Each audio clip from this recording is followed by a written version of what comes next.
Innal hamdalillah nahmaduhu wa nasta'inu wa nastaghfiruh wa na'udzu billahi min shururi anfusina wa min sayyiati a'malina may yahdihillahu fala mudilla lahu wa may yudlilhu fala hadiyalah.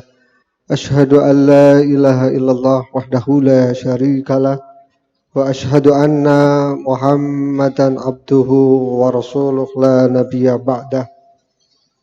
Allahumma salli wa sallim ala sayyidina Muhammad wa ala alihi wa ashabihi wa man tabi'ahum bi ihsani ila yaumiddin. Ya ayyuhalladzina amanu taqullaha haqqa tuqatih wa la tamutunna illa wa antum muslimun. Sidang Jumat rahimakumullah, di siang hari Jumat yang cerah dan indah ini, marilah senantiasa kita berikhtiar untuk terus meningkatkan ketakwaan. Ketakwaan yang salah satu maknanya disampaikan oleh para ulama adalah bentuk kehati-hatian, seperti yang tergambar dalam dialog antara Umar bin Khattab dengan Ubay bin Ka'ab, yang mengandekan kehidupan kita di dunia ini seperti sebuah kebun yang di dalamnya penuh dengan onak dan duri. Dan orang-orang yang cerdas adalah mereka yang berhati-hati, jangan sampai satu duri pun mengenai tubuhnya. Dan sikap berhati-hati itulah takwa. Berhati-hati dalam banyak hal, termasuk berhati-hati dalam menyikapi informasi. Karena kita sekarang hidup di tengah-tengah informasi yang tidak saja banyak tapi melimpah. Tidak sekedar melimpah tapi sudah menjadi banjir. Banjir yang tentu konotasinya lebih merupakan bencana. Karena banjir selalu menghadirkan kondisi yang tidak terkendali. Dan di antara banjir informasi itu adalah berkembangnya apa yang kita sebut dengan misinformasi. Apa itu misinformasi? Yaitu meyakini sebuah informasi itu benar padahal informasi itu salah. Dan karena kita menganggap benar, kemudian informasi itu kita jadikan pijakan tindakan kita. Karena kita anggap informasi itu benar, informasi itu juga kemudian turut kita sebarkan kepada orang-orang lain. Sidang Jumat rahimakumullah, bahkan jauh sebelum era media sosial, peristiwa misinformasi ini pernah terjadi. Mungkin kita masih ingat kisahnya Al-Walid bin Uqbah yang diminta oleh Nabi SAW untuk menarik zakat Bani Mustalik. Tapi kemudian ia kembali dan menceritakan kepada Nabi bahwa dia hendak dibunuh oleh Bani Mustalik. Informasi yang tidak benar. Tetapi Nabi hampir saja percaya dengan peristiwa itu dan hampir saja Nabi bersama para sahabat memerangi Bani Mustalik. Ini bentuk misinformasi dan untunglah kemudian Allah mencegahnya, dan kemudian ini yang mendasari turunnya Quran surat Al-Hujurat ayat yang ke-6. A'udzubillahi minasyaitonirrajim. Ya ayyuhalladzina amanu in ja'akum fasikum binaba'in fatabayyanu. Wahai orang-orang yang beriman, in ja'akum fasikun, jika datang kepada kalian orang-orang fasik, binaba'in, dengan berita, dengan suatu berita, maka fatabayyanu. Nah, inilah sikap pertama yang harus kita kembangkan untuk menghadapi misinformasi. Tabayyun atau cek dan reject. Tantangan kita semakin banyak. Dulu kita hanya mengenal sumber-sumber berita bernama media massa, koran, televisi, surat kabar, radio yang jumlahnya tertentu, tidak banyak. Nah, sekarang kita berhadapan dengan sumber-sumber informasi yang tidak terbilang. Pengguna media sosial di Indonesia ini hampir 200 juta. Bayangkan kalau mayoritas dari pemilik akun medsos itu juga membagikan informasi, maka kita berhadapan dengan ratusan juta sumber informasi, dan itu artinya kita semakin sulit memverifikasi. Meskipun sekarang kita dipermudah dengan banyaknya pegiat-pegiat literasi, anti fitnah dan lain sebagainya, yang menyediakan situs-situs atau aplikasi-aplikasi untuk mengecek hoax. Kemudian yang kedua, apa yang harus kita kembangkan atau apa yang harus kita lakukan untuk menghindari misinformasi? Yang kedua adalah melakukan tawakuf. Tawakuf itu artinya apa? Sikap atau perbuatan menahan diri untuk tidak langsung mempercayai atau menolak suatu berita. Repotnya kita kadang tidak sabaran, jempol kita ini gatel. Ya, begitu dapat informasi langsung share, langsung dibagi.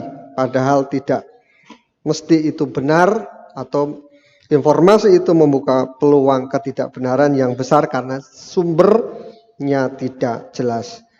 Dalam Quran surat Al-Isra ayat 36 Allah berfirman, "Wala takfu ma laisa laka bihi ilmun." Dan janganlah kamu mengikuti sesuatu yang tidak kamu ketahui. Kita belum tahu kebenarannya, duduk perkaranya, sahih tidak, valid tidak. Dan kemudian Allah melanjutkan dalam ayat ini, inna sam'a wal basara wal fu'ada kullu ulaika kana anhu mas'ulan. Ingatlah, sesungguhnya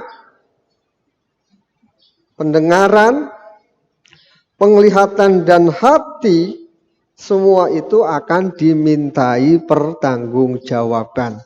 Mata kita melihat berita, telinga kita mendengar berita, informasi, tetapi benar tidak informasi itu, jangan buru-buru kita percayai. Ada istilah yang populer saat ini, ada baiknya dalam menyikapi informasi itu kita bersikap skeptik. Skeptik artinya kita cenderung tidak percaya, nanti dulu. Benar enggak begitu? Tidak berlebihan kalau juga ada orang yang mengatakan anggap saja semua berita medsos itu salah. Anggap saja semua salah, kecuali yang bisa kita verifikasi, kita yakini sumbernya siapa. Atau memang kita mendengar, kita melihat langsung dengan mata kepala sendiri. Tapi kalau ini yang kemudian muncul dalam timeline kita, yang kemudian masuk dalam grup-grup WA kita, meskipun itu datang dari seorang ustadz, belum tentu, karena ustadz ini juga mungkin mendapatkan dari yang lain, dari sebelah. Dari sebelah, semua dari sebelah, nggak tahu sebelah mana begitu. Kemudian yang ketiga, sidang Jumat rahimakumullah, apa yang harus kita kembangkan, yaitu melakukan tajanub az-zon, ya. Jadi apa? Menghindari prasangka. Dalam ayat yang populer Al-Hujurat 12, Allah berfirman, ya ayyuhalladzina amanu ijtanibu katsiran minadh-dhon inna ba'dadh-dhoni itsmun.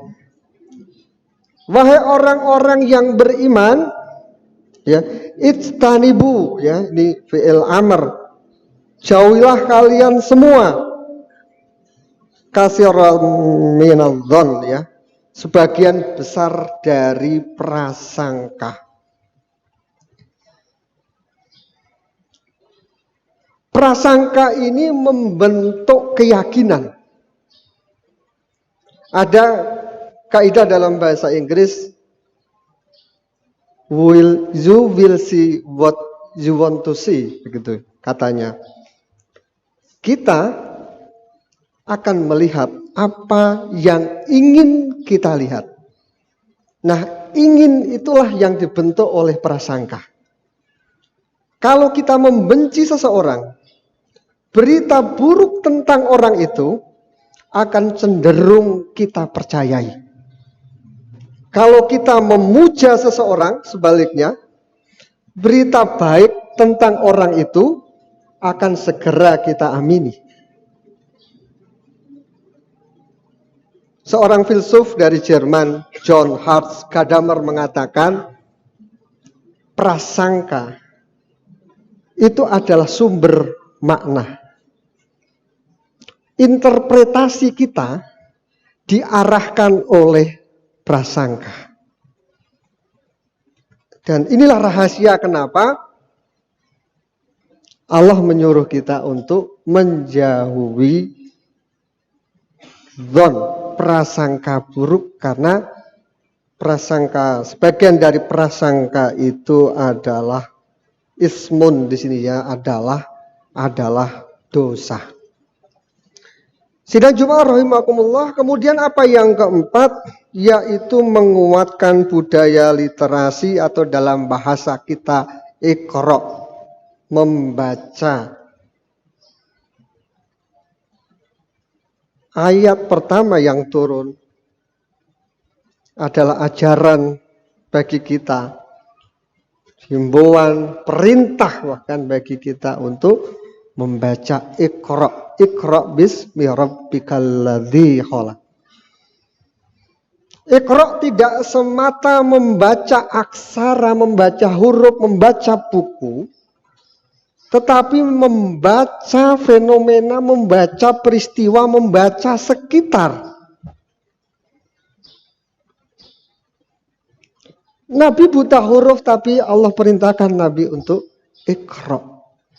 Maka pengertian literasi yang saat ini menjadi istilah populer, ada literasi keuangan, literasi hukum, literasi digital, literasi media, dan lain sebagainya, itu pun berkembang dari keberaksaraan menjadi kecerdasan.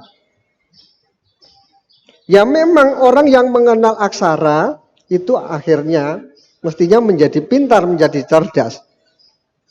Meskipun tidak selalu atau tidak harus dari aksara itu menjadi cerdas. Intinya adalah dengan semakin banyak kita memahami duduk perkara, persoalan, semakin banyak kita kuasai pengetahuan, kita akan tidak mudah untuk diombang-ambingkan sebuah informasi. Contoh sederhana misalnya, di media sosial, kita mudah percaya informasi. Kenapa? Karena seluruh orang yang kita lihat, yang muncul di timeline kita, itu mengatakan hal yang sama. Kita nggak sadar bahwa orang-orang yang di timeline kita itu ya orang-orang satu kelompok kita, begitu. Kok bisa? Algoritma. Nah, pemahaman tentang algoritma, ini kan bagian dari literasi. Itu kan produk dari iqra. Maka logikanya orang yang semakin pintar, semakin berpengetahuan, dia akan semakin mudah terselamatkan dari kecenderungan atau dari bencana misinformasi. Kita orang-orang beriman, dan dalam ayat-ayat yang tadi himbauannya itu adalah untuk kita orang-orang beriman. Betapa Allah sangat menyayangi kita. Jangan sampai kita menjadi korban dari banjir informasi itu. Barakallahu li walakum fil Qur'anil azim wa nafa'ani wa iyyakum bima fihi minal ayati wa dzikril hakim. Aqulu qouli hadza wastaghfirullahu li walakum walisari muslimin min kulli dzambin fastaghfiruhu innahu huwal ghafurur rahim.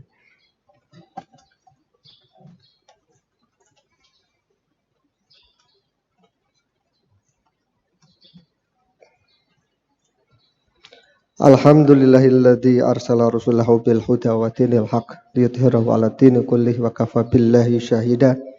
Asyhadu an la ilaha illallah wahdahu la syarika lahu wa asyhadu anna Muhammadan abduhu wa rasuluhu la nabiyya ba'dah. Ya ayyuhalladzina amanu taqullaha haqqa tuqatih wa la tamutunna illa wa antum muslimun. Sidang Jumat rahimakumullah. Jadi kalau kita ringkas ada 3 hal sebetulnya ketika kita mendapatkan informasi itu. Yang pertama, pastikan kebenarannya, truthnya. Benar enggak? Valid tidak? Kemudian yang kedua, kita pastikan baik tidaknya informasi itu atau goodness-nya. Informasi yang baik layak untuk kita bagi. Sebaliknya informasi yang bernuansa negatif mungkin lebih baik kita simpan. Yang ketiga adalah menimbang kemanfaatannya. Ada manfaatnya enggak? Kalau bermanfaat silakan.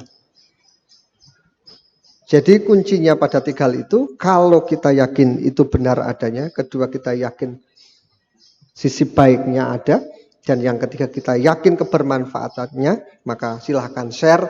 Insya Allah itu aman dan akan membawa kebermanfaatan bagi kita. Dan kita tutup khutbah ini dengan doa.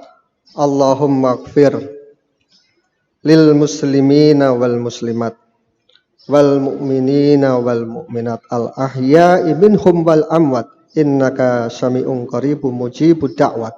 Rabbana la tu'akhidna in nasina aw akhtana. Rabbana wa la tahmil alaina isyaran kama hamaltahu alal ladzina min qablina. Rabbana wa la tuhammilna ma la taqata lana bih wa'fu anna waghfir lana warhamna anta maulana fansurna 'alal qaumil kafirin. Rabbana atina fid dunya hasanah wa fil akhirati hasanah wa qina adzabannar. Walhamdulillahi rabbil alamin. Ibadallah, innallaha ya'muru bil adli wal ihsani wa ita'i dzil qurba wa yanha 'anil fahsya'i wal munkar wal baghi ya'idukum la'allakum tadhakkarun. Fadhkurullahal azim yadhkurkum wa la dzikrullahi akbar.